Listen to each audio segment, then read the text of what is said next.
Welcome to Cartoonist Kayfabe. Wizard 41, January 1995, 300-page year-end spectacular. My name is Jim Rugg. I'm Ed Piskor, and I'm overwhelmed. This is a big issue, man. As you said last week, Ed, 300 pages, but some of those are definitely filler. But it's a bigger issue than normal, no doubt about it.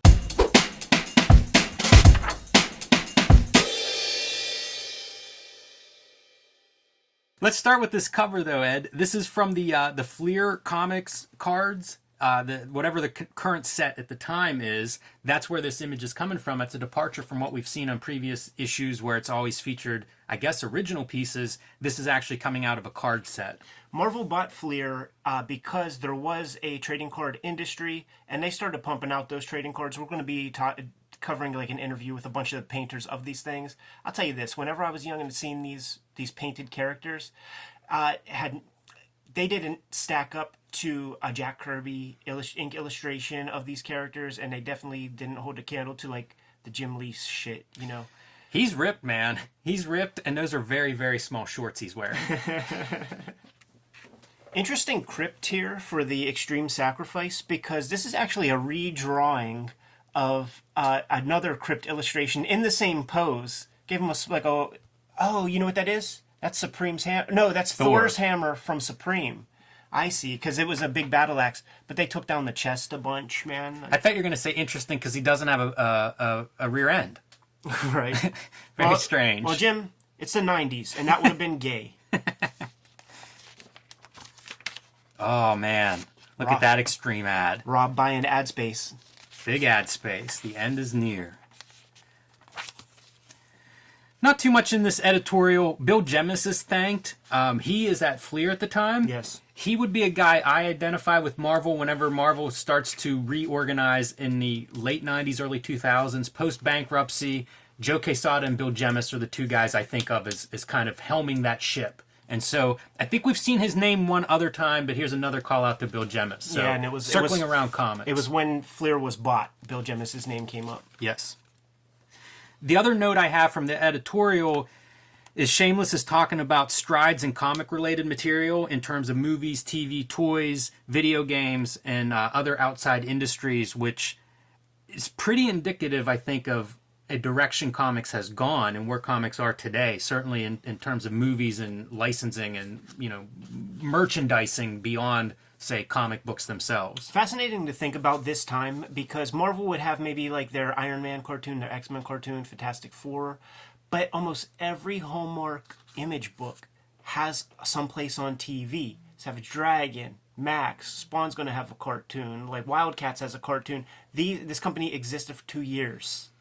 It's a good point. I think there's a whole generation of people in comics who adopt this attitude of like merchandising this stuff. And, Stan Lee would have been at the forefront of this 20 years before this, when he was like, let's go to Hollywood, let's sell this stuff to TVs and movies and things. It takes a while to make this kind of stuff work, but I do think a generation came out of this Wizard, a generation of creators and guys, movers and shakers that all bought into this. And again, Joe Quesada and Marvel, I think, is a big piece of it. But I think probably people did see the Image guys making this stuff happen very fast at this point. They probably accelerated it. Yeah, well, Marvel made very bad deals with Stan Lee Yes. early on, and they waited a long time for like rights to revert so that they could do the stuff that would make them into the billion-dollar industry that they've become. I made notes on a few letters. Nothing particularly exciting, just little bits here and there. Somebody notes that Valiant Vision glasses actually work on other comics. I guess it's based on sort of like the oranges and yellows and stuff. So that's pretty silly. There are a couple of debates going on in terms of how women are depicted in comics and what women look for in comics. There's a question about the difference between Extreme and Wildstorm Studios. That would have been more appealing to me as a youngster, is trying to figure out how do these things fit within Image. So it's kind of all over the place. Yeah, the fact that there would be like an Image universe, like feels really silly now. Like the closest thing to there being a universe was like when Chapel kills Spawn. Like that was like the only thing that anybody kind of remembers. But that letter probably came after seeing the Maximum Press coverage that Rob's going to be having this other company and stuff. And Rob's excuse for that was like he doesn't wants to do things outside of the Image universe, but there was no Image universe. Yeah, for sure. This is a cool letter. They want to see more coverage of Faust, Razor, and Tim Vigil. Always a fan of that. And then Richard Roundtree, Shaft, makes an appearance. And this is, I think this is McLaughlin having some fun with the letter writer who asks about Shaft. I'm guessing he means Youngblood's Shaft. Instead, he goes on a big explanation of Shaft, the blaxploitation character. That original Gangsters movie would have been out around this time, I imagine, man. And that was like Richard Roundtree made his, he came back. There's one interesting note I found in this whole thing, and it's Marvel's Teenage Mutant Ninja Turtle knockoff that never made it out was going to be called Adult Thermonuclear Samurai Elephants. Have you ever heard that before? No. I didn't either. The reason I think that's fun is because there are over a dozen turtle knockoffs that follow the turtle success, and it's fun to think that Marvel had one in the works. This is a letter writer, though, so, maybe that's complete nonsense. Yeah. But I do like thinking that they had something in mind to try to, jump on that bandwagon. The always great letter art, and this does not disappoint. I like all of these. Space Ghost in the classic Alex Toth pose, pretty fun. I'm not sure what this is supposed to be. It's just a million characters. That's a 0 hour. But looks very cool. And Jim Lee's supersized character doing a King Kong homage there. Wizard News. So last issue, Rob Liefeld bought page 1 of the Wizard News. This issue, Marvel. Yes. Yeah, there's a lot of I guess movings and shakings going on at Marvel. We have been seeing them buy different companies up to this point, several companies along the way. There's more of that here. They're buying a publishing company that does like newsstand, children's publishing, Welsh publishing group. I don't know how much they do. Interesting. A couple of their titles are Superman and Batman magazine. So Marvel continues on, sort of moving and shaking. They're also changing their editorial setup. So I think Tom DeFalco, I don't think he's officially out here, but he will be in pretty soon as editor-in-chief. He was editor-in-chief basically the whole time I was reading Marvel Comics. I had started 4 or 5 years before this, and I think he was editor-in-chief for 7 or 8 years. So he was there my whole tenure up to this point.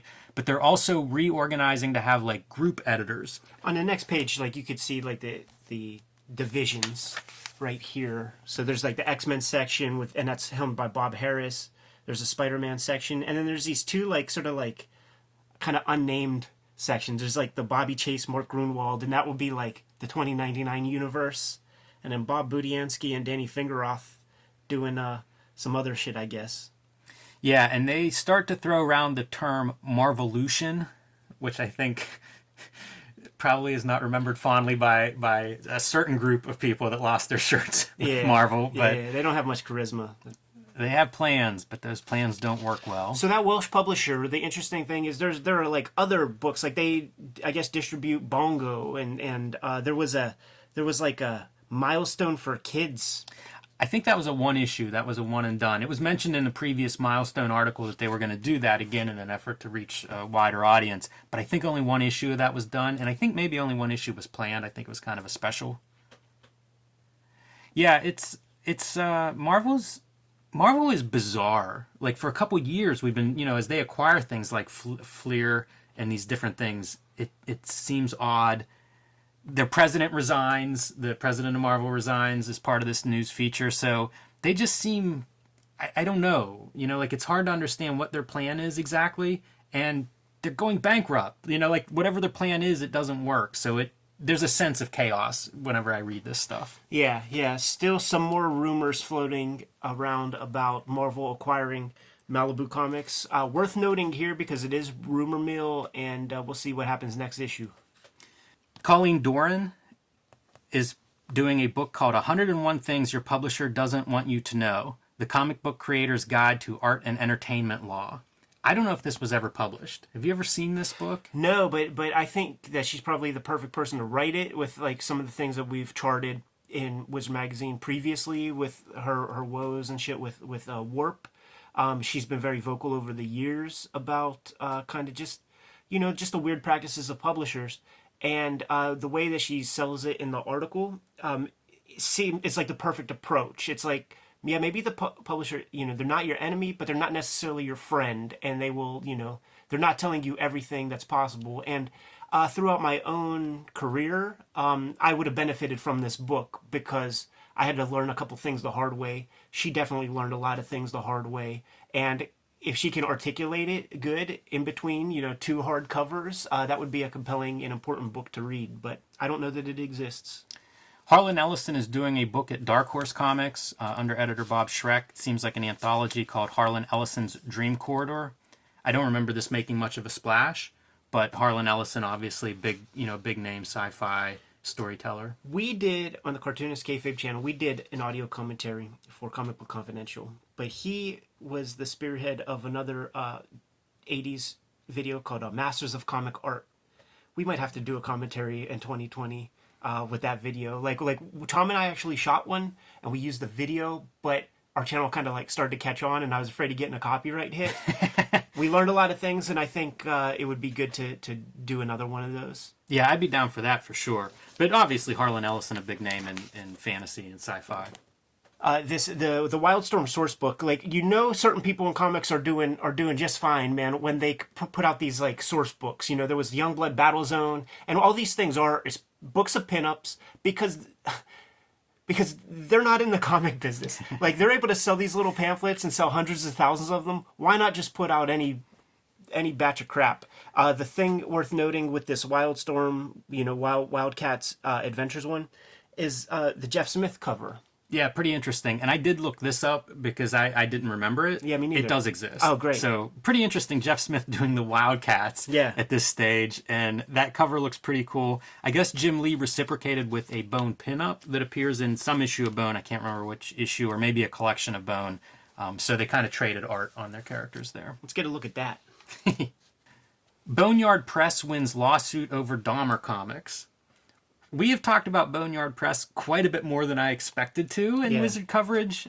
He's kind of an outlaw publisher, and he would do a lot of these unauthorized biographies of notorious people. Jeffrey Dahmer was one of them. We would see Hart D. Fisher, the publisher of Boneyard Press, we would see him doing media coverage on salacious daytime talk shows promoting this work. And he was sued by, I guess, relatives of some of Jeffrey Dahmer's victims, and apparently won that lawsuit, although quite a cost. He cites, $9,300 in legal fees on his end, which sounds kind of low considering some of the prices we see thrown around in defense fees for various charges. So I don't know that, how profitable these books are, especially once you pay $10,000 in legal fees. But there's more Boneyard Press.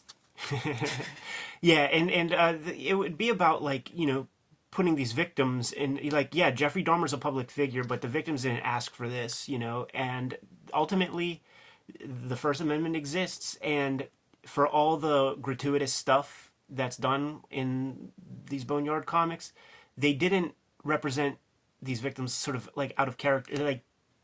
They kept to the facts, Yeah, one of the plaintiffs was actually depicted in the comics, and but the judge ruled that the portrayal was not false, fictional, or unrelated to newsworthy events. It was probably that lady that was flipping out in that courtroom, man. Jeffrey, I'm gonna kill you. It's a memorable scene, man.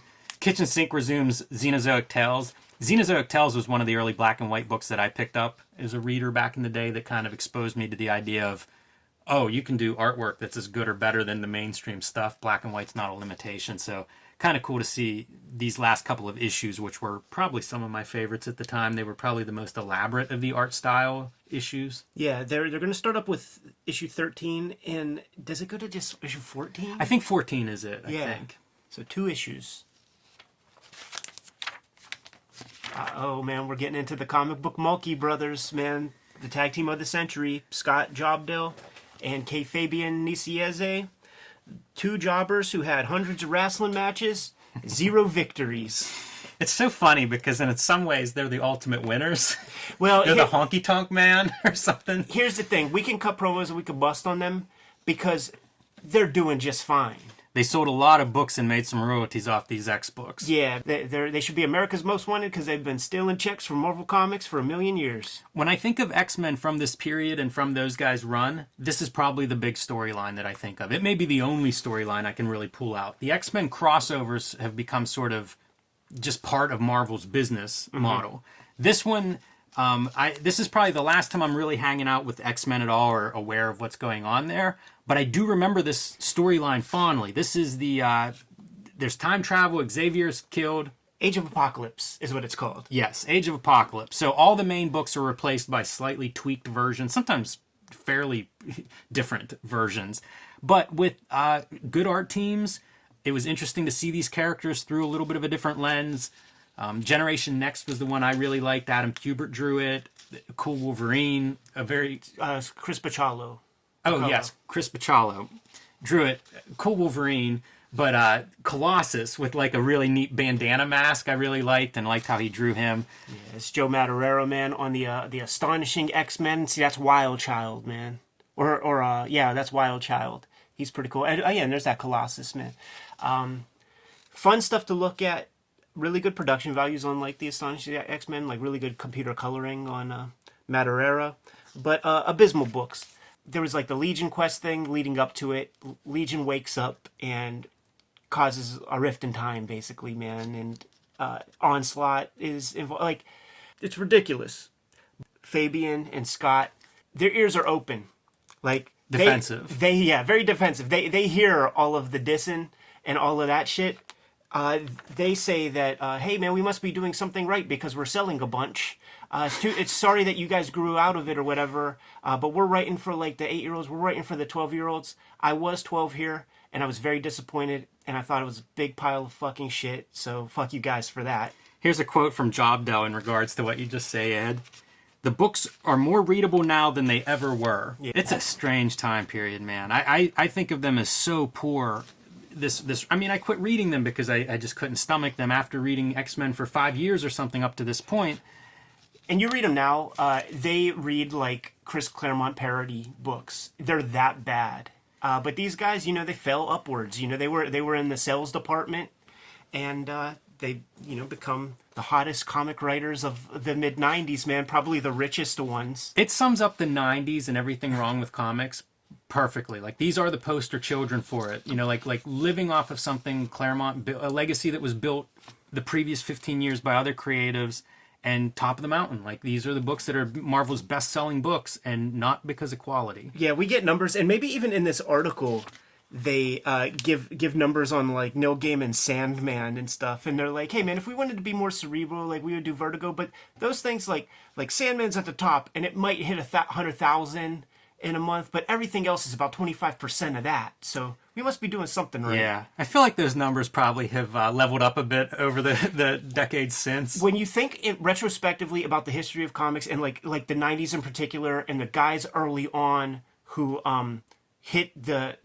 speculator thing, McFarlane, Jim Lee, Rob Liefeld, they made their strike there. Is selling 8 million copies of a $1 book or whatever, and you get your $400,000 royalties or whatever, man. Good for you. But the playing ground has changed in a way where there are cartoonists who are making quality books who have prospered more than those guys with their speculator boom, like right place, right time comics. And certainly like the Neil Gaiman stuff has been selling in the millions of like expensive trade paperbacks, and generated far more over time. So like a lot of the audience of the Spawns and like the Jim Lees and even Rob, it's a legacy audience.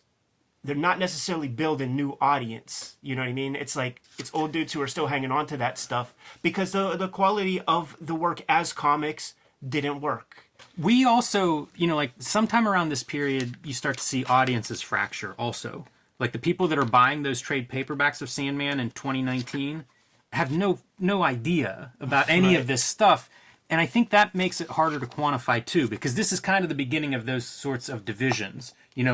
Palmer's Picks is another example of that. The people that are following Chris Ware, again, not there's not necessarily a crossover. I think at the time we had some crossover because it was all coming out of the direct market.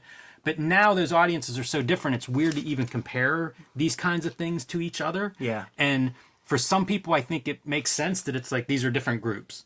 But I think for other people, it's mind-boggling. Like, who's buying Jimmy Corrigan? You know what I mean? Like, I think that would be a strange thing to talk to Scott Lobdell about, in today's world. I just think that it's such a different model of comics become so different in the future, and this is sort of the end of that direct market model. One of the places they go to see the criticisms levied against them is American Online Bulletin Board System. So it's the first name mention of that. And That's imagine, fun. Imagine if Twitter existed when those guys. Well, that's what I think took of. Is over. like that's where they went. Like the equivalent is the online trolls, right? Yeah, but the difference is there's maybe 20,000 people who are participating in that, not 20 million.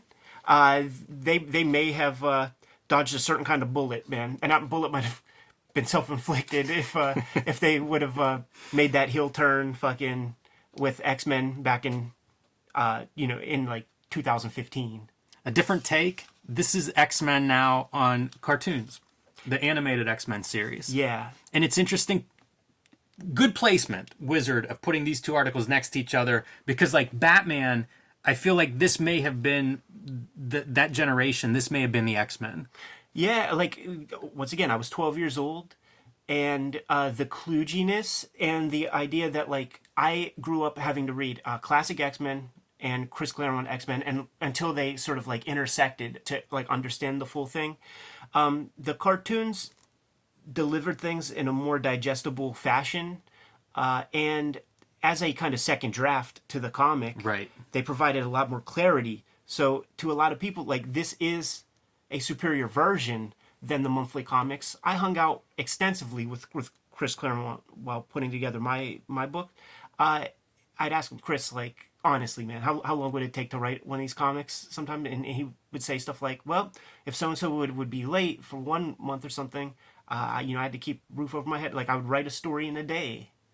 So like some of these X-Men comics were written in a single day. I'm sure if he had the benefits of time on his hand, he would do a second draft. But this the cartoon existed. It's an important one to a lot of people, even aesthetically. It was like an interesting thing to see backgrounds with like black ink lines and a use of blackish shadow on the characters. That was you something. can see it well on this image. That was always interesting to me graphically. Yeah, when I was writing Grand Design, See it there. the characters, like in my mind, it's not Hugh Jackman's voice. It's Joey Jerkoff who did the voice of the cartoon Wolverine.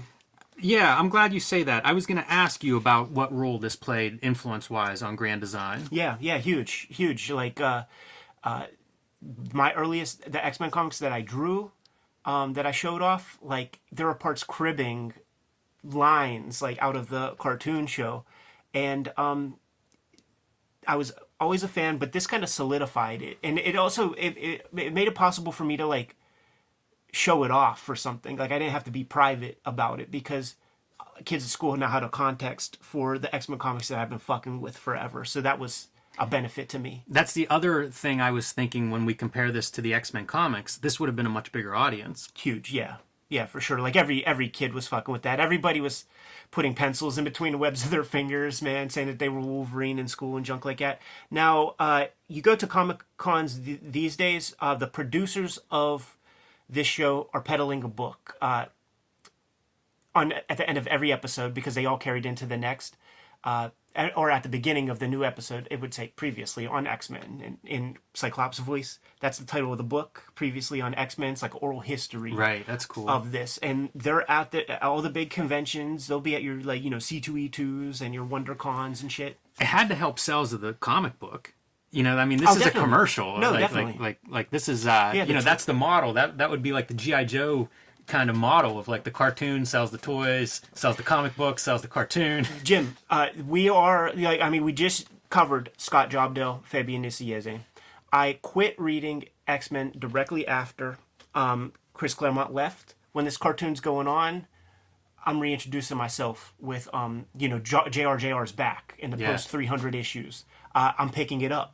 When I'm cutting promos on Jobdell and Kayfabian, it's not from a position of ignorance. Right behind us, man, these books exist, you know, and the cartoon has a lot to do with that. They mentioned that, you know, they had some of the creators behind the cartoon had tried this in 1986. They made a pilot. I believe this is based on that pilot. Oh, absolutely. From 1986. Yeah. It's stills taken directly from the pilot episode, Pride of the X-Men. You could get the VHS tape. It's great. I got it right over there.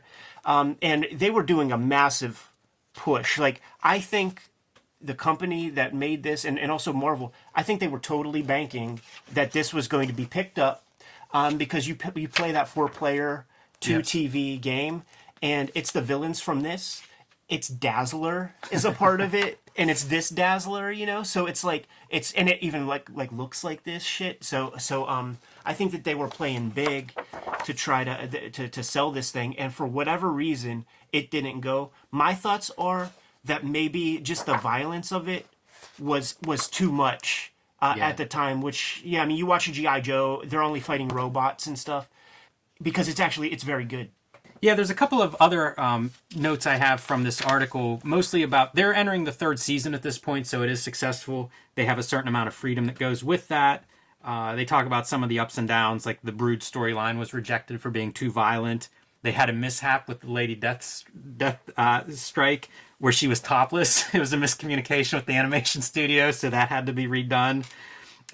They say there's one glitch is Professor X looking too much like Captain Picard, which I think is interesting, because isn't that who plays Professor X in the movies? It is. The movies come way later. Sure. But that was one Planting of those, the seed. That was one of those glitches that came with the naked Lady Deathstrike, that they had to like change a little bit. Like, so he didn't always look like Picard, but even Claremont back in the day was like, that guy from Next Generation. I mean, that's who has to play Professor X. And we'll turn the page and fucking see that.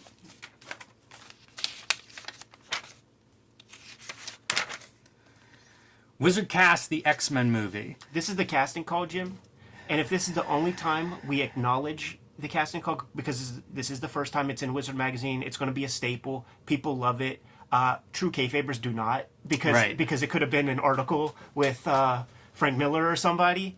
So if this is the only time we acknowledge it, that's fine. And if we're even done acknowledging it, or just say that this is where Glenn Danzig as Wolverine was well, they got Picard right. Yeah. The always Glenn Danzig Wolverine. Yeah. And then Vader as Juggernaut. That's all I have to say about this. Let's keep it rocking. Such a waste. This is an article on cards and Fleer's Ultra X-Men. It's a bunch of different artists are contributing subsets or contributing some of the cards to this set, and they kind of go through and profile those various artists. And it's painters for the most part. A sculptor does a couple, which those things are fucking cool looking.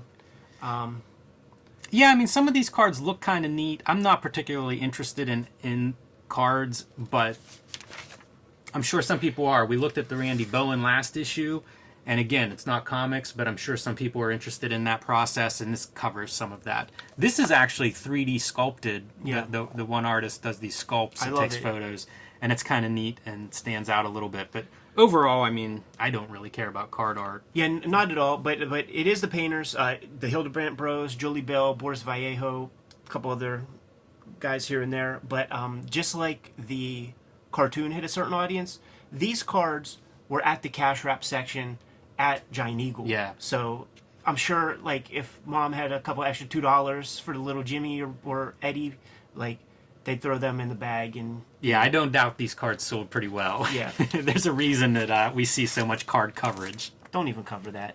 I hope you don't have one note for that. I do have one note. Stress test. My note is, this is a new low for wasting time, money, and trees. Wow, is this dumb. Super Even by stupid. Wizards' low standards, this is one of the stupidest things I've ever seen. Padding out the 300 pages for sure. One of the half issues is Bone, number half. We talked about kind of the value of the halves, I think, for promo. Probably goes both ways. You know, I'm sure there was interest in Bone, so I don't know if it sold extra issues or not, but I'm sure a lot of readers were happy with this. And from Jeff Smith's point of view, I feel like this is good marketing. The books, the first couple of books that went through the half process, to me, that's a nice little promo bit. Yeah, people are going to chase them hard, man, because next month that Bone 13 and a half or whatever will be worth about $6,000 if you look in the Wizard price guide. Get it while it's hot. Looking ahead, this is a preview of 1995, goes through a bunch of the bigger companies that you would expect, and, you know, what's coming up. Yeah, I mean, I didn't pull anything specifically that has much merit or whatever. You know, rooting it in a period of time, like Frank Miller planning on doing a Sin City every November. I think that's something that we should make note of for our own personal careers, where it's like, okay, yeah, like the Christmas season might be the time to fucking put our books out. Dark Horse refers to Time Cop as a hit and looks forward to the upcoming Tank Girl movie. Wonder if they'd rewrite that now. Yeah, this is a snapshot in time. You know, Torch of Liberty one shot, Kieran Dwyer drawing it.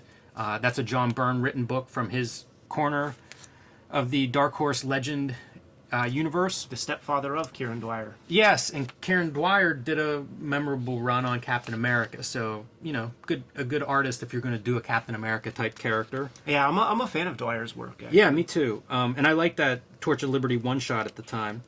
Hellboy, Dark Horse Presents. They were just wrapping up a story in Dark Horse Presents. It was the Wolves of St. August, if I remember correctly, but it was Hellboy in black and white, and that was pretty glorious. Yeah. I think it's been collected in color since then, but it was cool to see that stuff in black and white. Mignola, a guy who I always am impressed, looks good in black and white or color. Pretty rare quality. His next miniseries is going to be Wake the Devil. Ghost is getting a series by Adam Hughes. Barbed Wire, Andrew Robinson is listed as on art for Barbed Wire. I'm an Andrew Robinson fan from Dusty Star. I don't think those issues ever saw the light of day. I did a little bit of a search, and I couldn't find Andrew Robinson on Barbed Wire. And James O'Barr is listed as having a 12-issue Gothic series. I don't think any of that saw print, as far as I know. No. DC Comics, Death of Clark Kent, Batman seems like nothing too exciting. They say there's some storyline coming up, but don't give any details on it. Judge Dredd is getting a DC treatment. I think it has 2 books at this time, and I think that's partially tied into the movie. The idea of Judge Dredd getting... Judge Dredd just never really hit in the U.S., at least not in comics, other than reprints, I think, of the 2000 AD classic stuff. They were toothless. Yeah, that's it. Toothless, you know, comic book code fucking comics. Sovereign 7 coming from DC. That's Chris Claremont's return to monthly team books. I gave that one a shot. At this time, I was, it would have been when John Byrne comes to Wonder Woman, and I actually had like a mail subscription to that, and there would be ads for Sovereign 7. I used to buy that Wonder Woman series. Yeah. He would letter it himself with digital lettering pasted on. Yeah, he's been doing that since like the Namor days, you know? Oh, okay. And it would be like that Walt Kelly. He got the font from Walt Kelly. That might be the first time I heard Walt Kelly's name. Interesting. Vertigo, the big note I pull out of there, Preacher is mentioned. So Oh, Preacher's super starting cool. up in early 95. Yeah. I give it 2 years. I give it a year and a half before I start picking it up. Image Comics, I pulled out Dragon, Blood, and Guts. That's a Jason Pearson miniseries featuring Savage Dragon that I liked a lot. And Darkness by Mark Silvestri is mentioned here. And I think that's when Top Cow starts to kind of come into its own with Darkness, and then Witchblade will follow that. Yeah. And it seems like when I think of Top Cow, those are the characters I think that, you know, make Top Cow successful more so than Cyberforce. Yeah, totally. And honestly, you know, if we're being honest, it's Michael Turner who's to thank for a big chunk of that. Malibu Comics, they're obviously going to be acquired by Marvel very soon. I think maybe next issue. That's not mentioned here as they're speculating on what they have coming up. One standout is an Eliminator miniseries with pencils by Mike Zeck. I like Mike Zeck. And that series, I think he did do 4 issues in that. It's a bad title. Yes. But building on Punisher, you know. Yeah, I mean, it just sounds like, you know, pooping. Comic book, the John K. Spumco comic is mentioned as being a Marvel comic, but I don't think it is. I think one issue was Marvel and the others were Dark Horse, I think. Ah, okay. I think that's how it went. My memory could be off on that a little bit. This is a list of things that did not work out. What happened to 1994's misfires, and some of these would be published later. They were just delayed, but a lot of books are mentioned and never come out. I'm surprised Images, well, I guess they have the biggest amount here, but there were a lot of news items of upcoming Image books that never came to be, so. And a few of the publishers that close up shop. Defiant, Innovation, Axis, that was the Larry Stroman, Todd Johnson Tribe startup. Silver Moon, Ominous, Bart Sears. Which got a fucking mini comic packaged in with Wizard maybe 3 issues ago. Maybe 2 issues ago. It was not long ago, and it was not long for the world. And an Eclipse, and they mentioned the Miracle Man rights in conjunction with Eclipse, which is going to be a story that we'll probably cover for several years. And right here, it sounds kludgy to begin with. Oh yeah, the people are inquiring about buying the Miracle Man rights, but as far as they know, it's tied up with the creators, Mick Anglo and Dead Skin, like just there's all these names involved. Dude, this is what is going to blow out those prices, man. Like for Miracle Man 15, like I think that this is gonna create that impression in the community that you're not gonna get a reprint of these. Like the versions that exist here in America, that's all that there's gonna be for a while. And the only issue I don't have is 15. Yeah, me too. I bought that when Marvel finally reprinted them.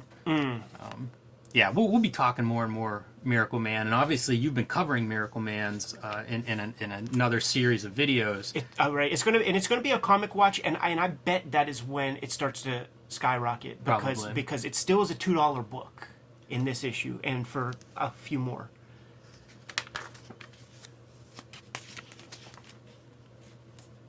Worth noting too that Topps once again putting out the X-Files stuff.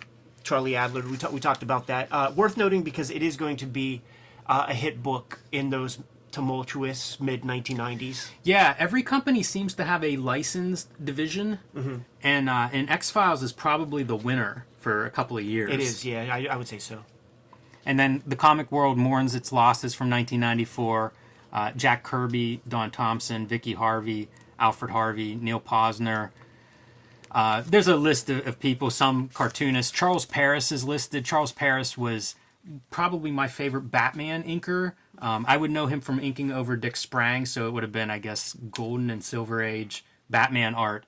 And he had a very sharp brush line. It reminded me of Charles Burns and how crisp his feathering was. Right. So that's probably my favorite Batman team is the Dick Sprang, Charles Paris. Yeah, I'm on team. board too, man. And Dick Sprang would come back every now and again, man, and do a cover or a couple little pieces here and there, and his work just got tighter, and sharper. Yeah.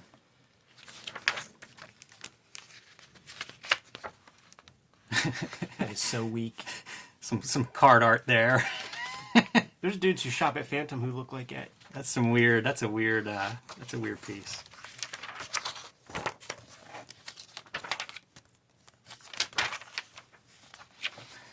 The Drawing Board, a special showcase of original art by some of comic industry's finest professionals created exclusively for Wizard. So a little departure from the usual amateur stature of the Drawing Board.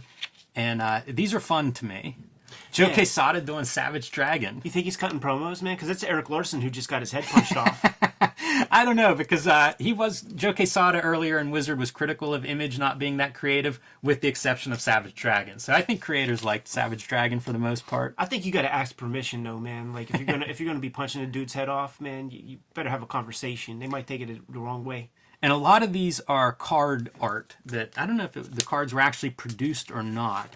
Some of this art was used and some wasn't. Some is very nice. Like I think the Scott McCloud piece really looks good. Understanding Comics, obviously a big book, not covered extensively in Wizard yet. It's been mentioned here and there, but might have to turn to the journal for the Understanding Comics coverage. Some John Byrne artwork. Ooh, Tex.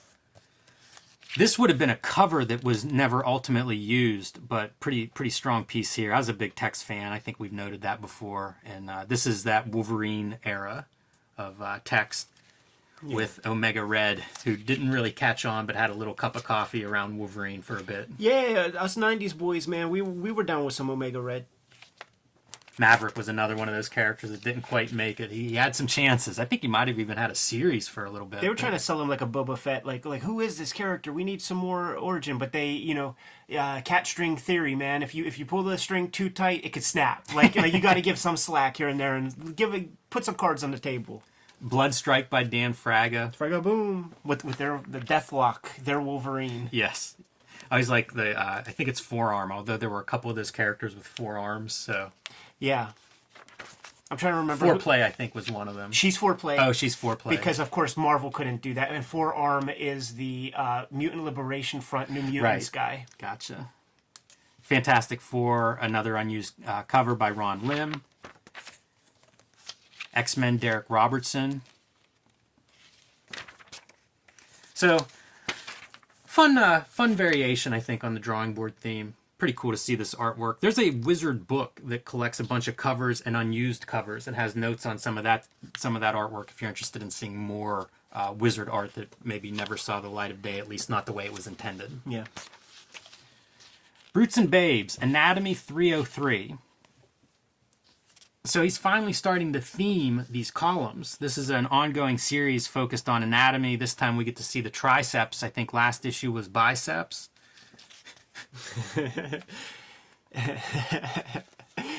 and something about the torso, the trunk of the body is independent of the hips. You can move it.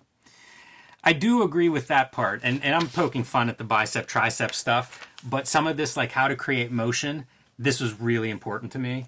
And it is exactly that, moving the torso independently from the hips. I forget the name. There's a term for that, but it's huge for Jack Kirby. It's very Marvel-esque. Yeah, it's contrapposto. Yeah, you'd have your legs twisting one way and your shoulders twisting the other way. Yeah, when the left arm is going forward, the left leg does not also go forward.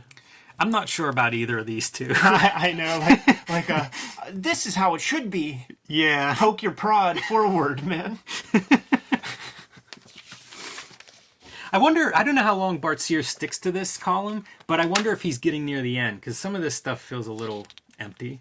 Yeah, he's not long for this world, man. It's going to be Capullo, then there's going to be Adam Warren. We're going to get some good dudes on the docket. And this is more plots. People have been asking for plots, so he's been providing those the last couple of columns. And it's his own characters. Here's how you draw pharaohs.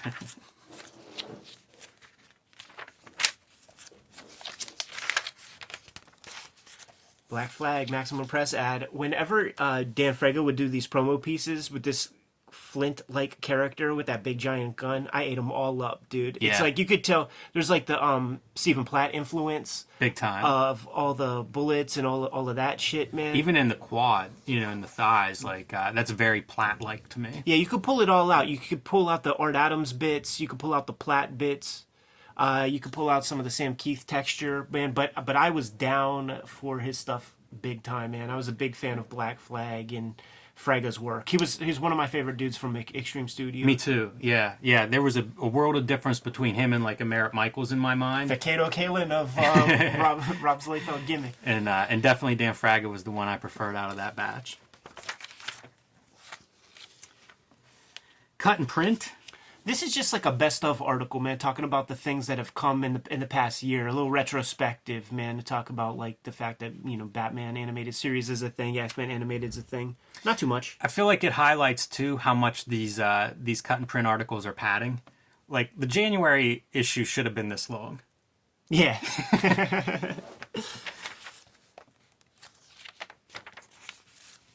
8 to the 4. Wizard takes a look at 8 of the comic industry's most underrated artistic talents. Oh, you know what? I was thinking of this differently. I was thinking of this as up-and-comers. I wasn't thinking of it as underrated. They've run this article, I think, before one other time. And it was closer to an up-and-comers thing. Yeah. So, it doesn't make a big difference, but we can run through these kind of, quickly or not quickly. The first several of these, I have never read one of their comics. I've never read a Rags Morales comic. I've looked through the Mike Parobeck, who did the Batman animated style stuff, but haven't read one of those. Daryl Banks, haven't read one of those. Until we get to Travis Charest. So, any thoughts on these? Mike Waringo is another guy. Again, I'm familiar with his work, but never read any of these runs. Any thoughts on any of these guys, Ed? Anybody you were familiar with into? Yeah, I was familiar with Parobeck, and you know, I've expressed that in earlier episodes. Man, just very strong, like the Batman animated series cartoon comic. It's probably the best Batman comic of the '90s and maybe even 2000s. Really good stuff. Not long for this world. That's the thing too. That's what was striking me with this is like Waringo and Parobeck are no longer with us. Mike Parobeck dies in 1995. Yeah. So it's like within a year. Yeah. And I looked him up because I knew he died young. And on Wikipedia, this is a quote. According to his friends, he was lackadaisical in taking insulin, which ultimately led to his death. He was diabetic. Dude, That's unbelievable to me. That, you know, like sometimes, you know, some of these guys that die young, it's cancer, it's heart attack, it's hit by a car. But not taking care of your insulin. there's a lot of that in this world. That just, I guess so. it's just not talked about, man. But and I'll be honest, like if I was to be a diabetic, I may die young because the way that I'm responsible in this world, I would have to change dramatically in order for me to take care of myself in that way. So it's like a lot. This happens to a lot of people. It's just not in like it's not talked about on the news often. But I know people who just they fuck up that insulin or they think they're going to cheat and then they're going to cheat again, and then they go into shock. You know, they get fucked up. Yeah, it's sad to think it's preventable in some way. Let's talk Travis Charest. I really wasn't fucking that much with Wildcats, but when I went to art school, Kubert school, he was like a top dog to all the kids. Like they were very big into his stuff. I actually didn't like the work that much. It was you know, for everything we were talking about, like style and taking things away and becoming more academic. Like to me, his stuff was like more academic illustration. It wasn't like dynamic in the way that I knew comic book dynamics to be. Same face syndrome with a lot of characters. Now, he's done some interesting things nowadays that I think are really nice, man, but it's like weird webcomic thing, Space Girl or some shit like that. Yeah, he became... I think all of these guys that go to a studio, they start out working the way the studio head works. So in this case, Jim Lee at Wildstorm. He had done some stuff at DC Comics, Travis Charest, before that. But he really came into his own, I think, under Jim Lee and Wildstorm. And you would see his style evolve from being very hatchy and like Scott Williams type inking to he was doing like marker coloring and stuff on his art, which is what I think you see in Space Girl. And it became much more illustrative. I think he went to Paris for a while and was working on, I don't know, a humanoids book or something.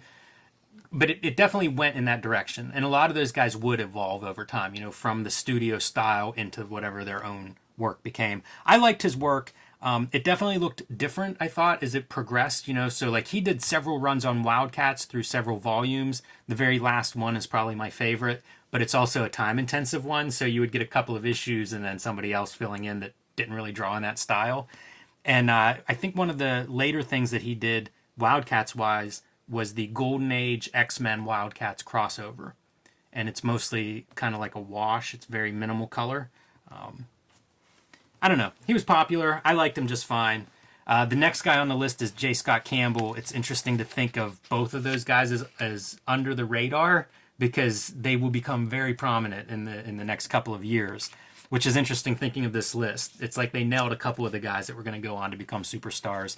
We profiled J. Scott Campbell 1 or 2 issues ago, working on Gen 13. Another guy who comes in probably looks the most like Jim Lee in the early days, and then continues to bring in Art Adams in a more cartoony style as he becomes more of J. Scott Campbell. Yeah, they give his origin story, and they leave out the coolest thing that we all sort of knew, but it's not included here, man. The fact that he won a Nintendo Power Make Your Own Video Game contest that we all participated in, man. I'm still sore that he beat me out, man. But when his bit, like, we all Newt remember his name, you know, like it's that dude from Nintendo Power is now on Gen 13 because the style wasn't that far different. It was total like Art Adams, Right. like 1980s looking shit in the Nintendo Power stuff that we saw. And I think he's put together some like little sketchbooks, little art books, and you only got a glimmer. I think there might even be page numbers on the little bits that they showed in Nintendo Power, and I think complete and total, like his submission to Nintendo Power is like in one of these art books of his, these retrospective art books. That's pretty good. And of course won the contest, the Wild Storm art contest. That's how he got hooked up with Jim Lee. So guy was a ringer in these contests. Hey, we've talked about Chap Yape and your fandom of him. There Wild it is, Child, man. the Maximum Press ad for his upcoming Sword and Sorcery book. Yeah, man, War Child, and like look at the color on the metal stuff there, man. That I think that sold it. And remember, Is that a nod to Bob Layton, you think? The metallic inking? man, this is they're doing genre work here, man. Yeah. This is medieval sword and sorcery. Yeah. I mean, you'd be crazy if you thought this was superheroes. Guy has laser beams coming out of his eyes. We've never seen a superhero comic like that. Right. Doug Monk. I first knew him for drawing a lot of the Mask comics. Yes. Did a run on X. Did a lot of Dark Horse work. Yeah, usually teamed up with Jordan Orkudi, or however Yes. you say his name is. I liked his art, and I was always surprised that he didn't achieve some kind of like a bigger status. Did some DC work on Major Bummer. Did a big long run on that. Kind of a fun superhero comic, but I always liked his work. Yeah, me too. I think that that was probably just a symptom of lack of self promotion or something, man. Because like if I had that dude's skills, man, I'd be all over the place. And finally, Aaron Lopresti, who I think was drawing Sludge at Malibu at this time. Not too familiar with Aaron Lopresti's work. I know he bounces around. Had some struggles at Marvel is what he talks about here before he moved on to Malibu. Wasn't happy with the jobs he was getting at Marvel. So good for him for moving somewhere else. I don't know if Malibu's the best move. Fun author photo holding the Marvel, How to Draw Comics the Marvel Way upside down. That Sledge drawing is pretty dope up top, man. Yeah, I had no problem with him at the time. I don't know if it was because of this article, but for some reason he was on my radar back then, and I kind of liked his work. It was detailed, cross-hatched, especially Sludge, big monster, so why not?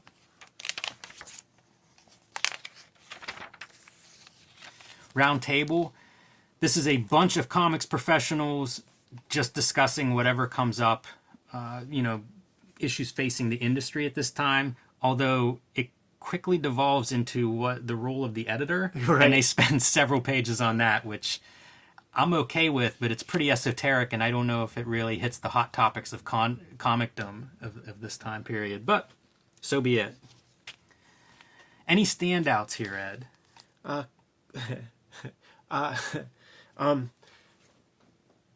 They're asking like what are some positive changes that you've seen, and John Byrne says like a positive change is that the speculators are gone, though it could be looked at as a negative. They cause more damage to the industry than than anybody else in the past 70 years, and it actually made me think like, if people don't make it, people can't buy it. So like, who is guilty for all that stuff? And it's like, they're all guilty. Everybody's guilty. The company's guilty. Distribution is guilty. This is not different than real estate bubbles. Like, all of these bubbles are that way. You're being approved for a loan that you can't really pay off, but you're accepting that loan. Like, at some point, everybody's a little bit guilty. Yeah. Yeah. And you could choose to leave this in or not, Jimmy, but it is on the record here that Gerard Jones would like to see more kids getting into comics. Did see that. Some of the other positive things. Bone also comes up. It's a nice segue, I suppose. Crow and Mask movies. Greater diversity of content, genre, and audience. Which again speaks to that idea of this is the waning days of the direct market being the only outlet. And it's going to be rough making that transition. Like, the next decade is going to be very, very rocky for American comics. But I do think you're starting to see that. And when they say like a diverse audience and genres, I think that's part of how you do that, and what we're going to see over the next decade. So much of that was really on the shoulders of like Neil Gaiman, with just Sandman, for like bringing so many people into the game. I think you're undervaluing Frank Miller doing both black and white comics and crime comics, because like crime became like the next genre that like every other freaking comic seemed like it was a crime comic. But before Sin City, crime comics didn't exist. True. Like that was a big one too that would have been about this time period. So it's coming. It's a slow process. Like I said, I think it's a decade to make that transition. Sense, yeah. So it's not going to happen overnight, but that's some of the stuff that comes out. And somebody mentions creator benefits, and that's due to competition. So those are the positives that I pulled out of there. You could get into the parts about editors justifying their position if you want, but not too much in there for me. Joe Duffy has a thing about the editors. Most editors are not good creators. To put a failure in charge. That's some harsh language aimed at the editors. Wonder how she felt about them. Archie Goodwin's in here, and he talks about changes in the creative process and that storytelling is becoming very dynamic. I don't think that's a dig at Jim Shooter, but I think when Shooter left Marvel, he had a very static approach to how storytelling should work in comics, and when he left, it's whenever guys like McFarlane then flourished with these unusual approaches to storytelling that certainly readers or fans really loved, and it took off.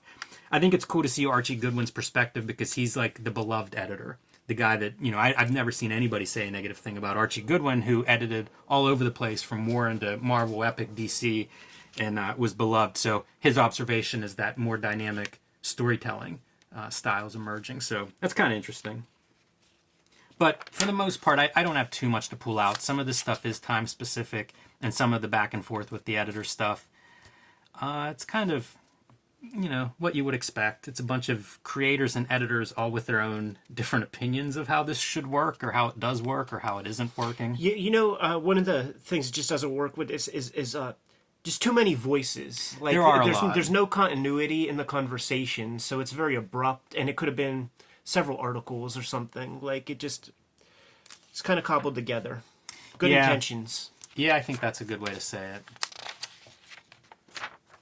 Fanboys. Looking back to when today's comic book big shots were just plain old comic book fans. So these are letters that professionals wrote and were published in comic books. And there are it's kind of a game of guess who it is. So I underlined them in case we cared, because I don't know why you would want to guess at this stuff. Yeah, so the answers were on some other page. Yeah, some other page. Because I couldn't. First off, I don't see where it's written that go to page this. So I fully dismissed this piece because I'm like, well, I'm not going to play a game if you're not going to give me the fucking answer. I just want to know who wrote let's be serious about this. Well, good for you, Ed, because I read through these and I don't know, I didn't get anything from them. In most cases, it's a very young person writing to a comic book that they're a fan of.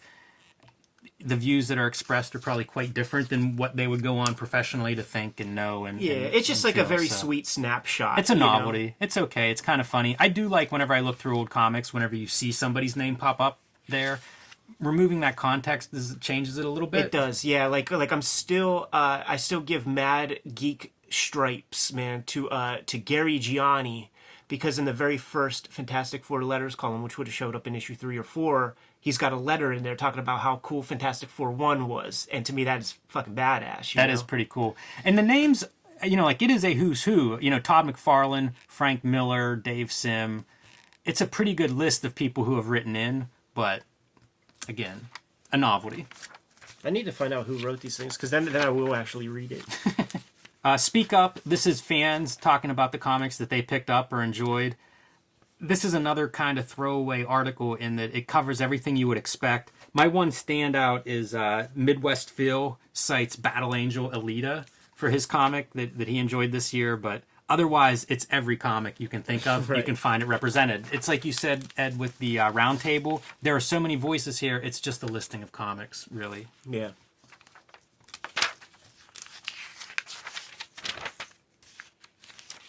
Top 10 toys of 1994.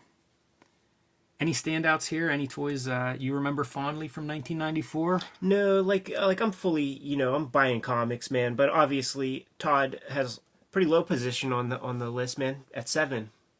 Yeah, he has not proven yet to Sean on, but we'll see how that goes. Maybe we'll check back in for the top toys of 1995. Homemade Heroes, always fun. There's one worth noting. Go a couple of pages in. One more. That blob is absurd. Yes. That's my toy of 1994. What toy would Faust. that be? Yeah, for the podcast listeners. That is a beauty. Starting with Wolverine 3 body and Wolverine 2 head, and it looks like they must have filed off a couple claws, one on each hand, to get it down to the magic number of 2. Palmer's Picks, the Picks of 94.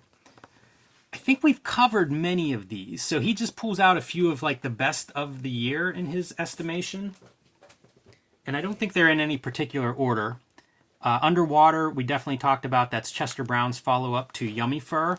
Pretty strange series.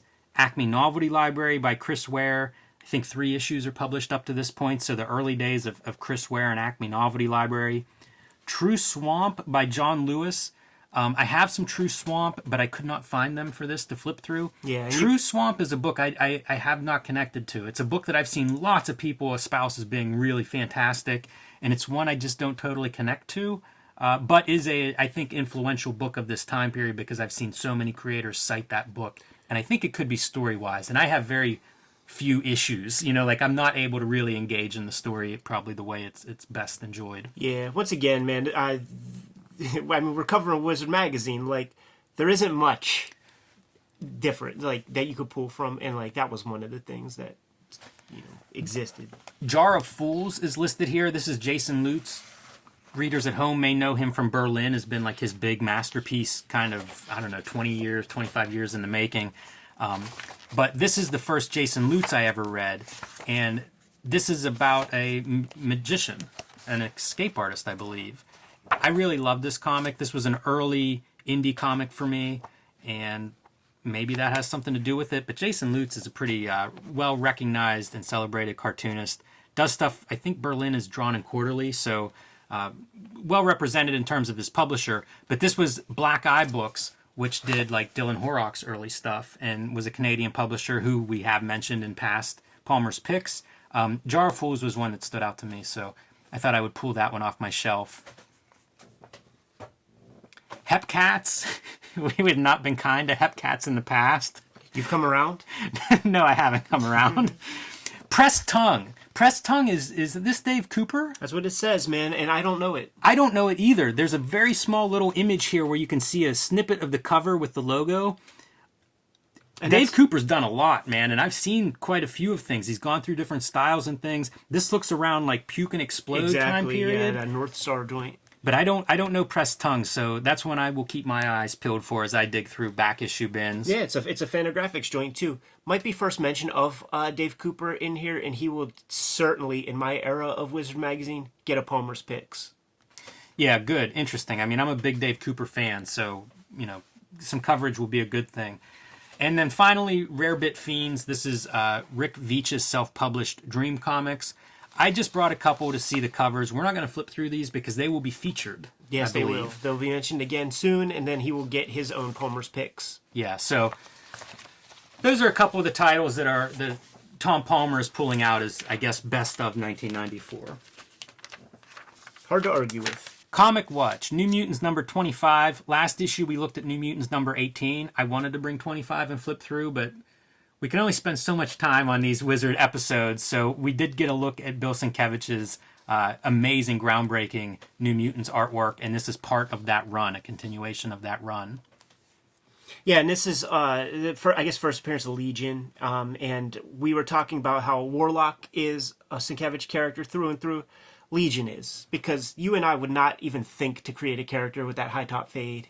Yes, for sure. And the reason it's listed here is Legion is pivotal in the Age of Apocalypse storyline that the X books are running through right now. Yeah. And then X-Men number 28. First appearance of Banshee.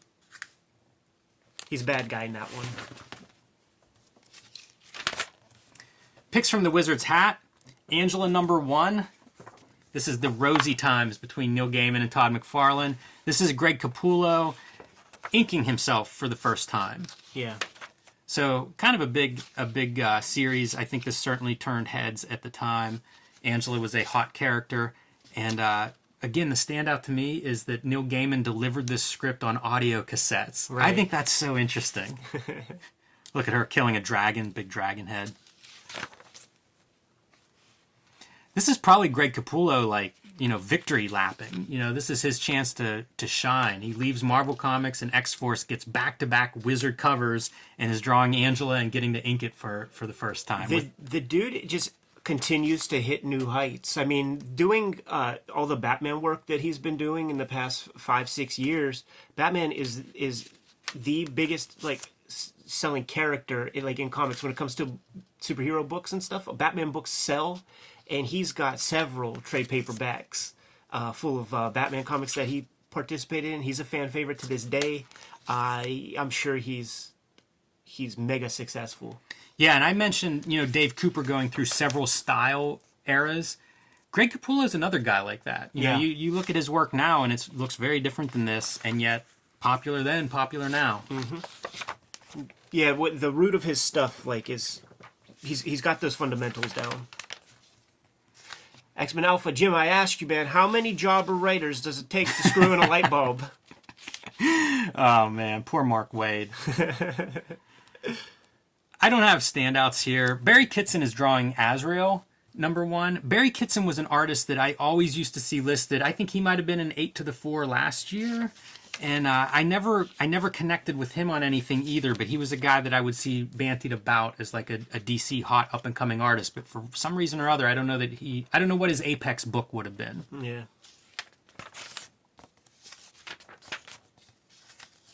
There's a good shot of your Legion Bill Sienkiewicz creation. Not his art. But. Correct. Top 100. X-Men Deluxe #40 is the #1 spot. Uncanny X-Men is #3. And Gen X #4. So those X-Men books do remain hot. And I do think a lot of it has to do with the success of the cartoon. Yeah, for sure. Top 10 comics. It's Bad Girls and Gen 13. And the Patrick Daniel O'Neill pick of Flash #92, highlighting Mark Waringo and Mark Waid's character who go on to become called Impulse, I guess. Yeah, that is a beloved run, but it is funny on this list. Ego, Todd McFarlane's 1994, A Strange Year. So I am out of Wizard at this point, Ed. I don't know how long Todd McFarlane continues to write this column. This one is just a recap of 1994 through his perspective, talking about toys, movies, cartoons. Several articles in this issue have talked about this diversifying comics, reaching new audiences, and this is Todd McFarlane's perspective on that. Yeah, I didn't pull too much from it, man. I think you pretty well covered it. Nothing controversial. And Wizard profile on Will Eisner. I love that it's here. Yes. I never read this issue growing up, but you would hear the name Will Eisner, and I don't even know that in the price guide, because Wizard was my price guide. I don't even know that there's one selection of Spirit comics. So you would read about Frank Miller and Will Eisner's influence on him, and Elektra comes from Sans Serif and all of that sort of stuff. But I had no connection, I had no context or anything like that. So to have this inclusion, I think does the young comics fan a big service to kind of give them a little bit of an introduction of this very important kind of comic creator, man. I would bet that a lot of the kids had the same reaction that I did when I first discovered the Spirit, and just thought this is very old-fashioned looking, that was my first reaction. But then as soon as I read the first one, I picked up that Warren magazine and was just very much into it. Yeah, I think this is the best use of the Wizard profile so far for all the reasons you've said. Will Eisner is not a guy that's received much Wizard coverage or mentions up to this point. Usually, somebody dropping his name maybe would be the extent of it. So I think this is a really good use of the profile in that it provides some real information. And he has such an interesting career, leaving mainstream comics for 20 years and then returning and doing graphic novels. That's covered here with things like Contract with God, weirdly considered like an early graphic novel. I guess that's not weird. sometimes cited as like the first graphic novel or whatever, I think because of the terminology used to describe it more so than the format. But certainly a very important book historically, and one that, as graphic novels became more and more prominent, this history is important. So interesting to see that here. Also noteworthy to me is Dropsy Avenue is coming in January from Kitchen Sink Press. So he's this old guy, but continues to be prolific, and some of his best work is done, at these later years of his life. So that's pretty exciting to me. Person he would most like to meet is Carl Barks, which shocks me that he doesn't know Carl Barks. It's like two guys that Ships in the night, man. but were around forever. Like we talk about these guys that pass on early. Will Eisner and Carl Barks, man, they lived lives. Like they were around for a long time. And, if he wanted to meet Carl Barks, I'm surprised it hasn't happened yet. I hope he got a chance to meet him at some point. I think with everything I've seen with Will Eisner, and if you listen to like the tapes when he's doing like the interviews with guys, I think he loves himself, and he had to put some name in this thing, man. And he interviewed Lou Fine, he interviewed Jack Kirby. I guess as I recall, there's not a Carl Barks interview in his shop talks. Nice to see a Crazy Cat mention here. Possibly the first Crazy Cat in Wizard, maybe the only Crazy Cat mention in Wizard. And favorite comic of all time, Art Spiegelman's Mouse, which I bet, that is really a climactic moment for graphic novels. So yeah, like the nice way, profile. Yeah, the way he would write about comics, and he like. I do like. I'm not one of the Will Eisner haters that exists these days, man. But his stuff, when he talks about comics as like the medium, rings as pretentious to me, because his work, like the definition is that your work doesn't like punch up to like what you're saying. Like that's pretension, right? And that's his work to me. But it's it's cool that he gives shine to Spiegelman, who was a younger teacher at SVA when they were there. Like I would just imagine he wouldn't respect this like long hair, mustache wearing kid. Yeah. But he gave him his props.